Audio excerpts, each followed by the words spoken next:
Beautiful Sunday afternoon. This will be perfect for that. Our main focus for this meal was the chikanda, and let's just get right to it.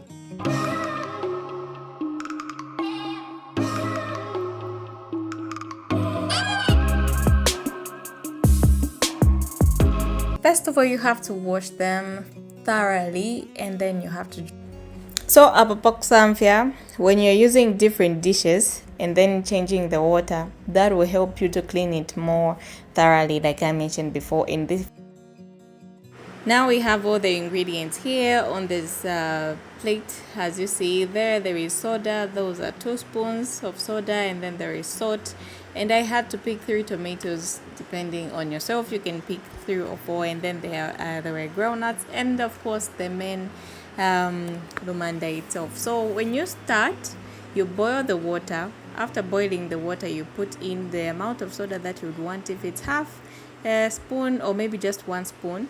After that, I add my tomatoes. After they have boiled, that's when I start adding Lumanda.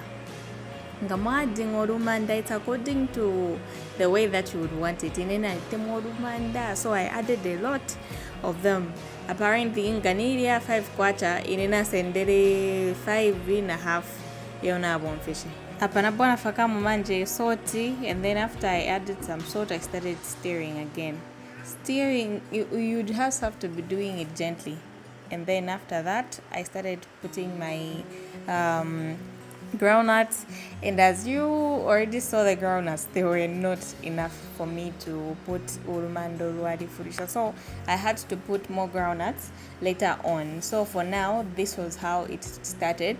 And then, like I mentioned about the stirring part, this is a consistent kind of cooking, and it's very jealous. I'm telling you, I just had to be firm on it to say I'm going to make this content today.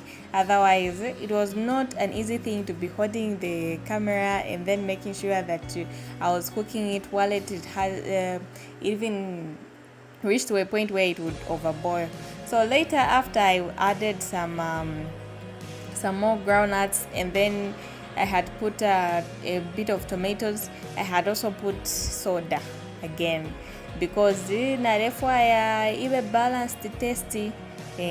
So as I had put all those things, now I had to go back to stirring, and as you have just seen, I had to switch the pot. Apparently so I had to get a bit bigger one, so that it would be well cooked, and then it would not overlap as much as it was with the other pot.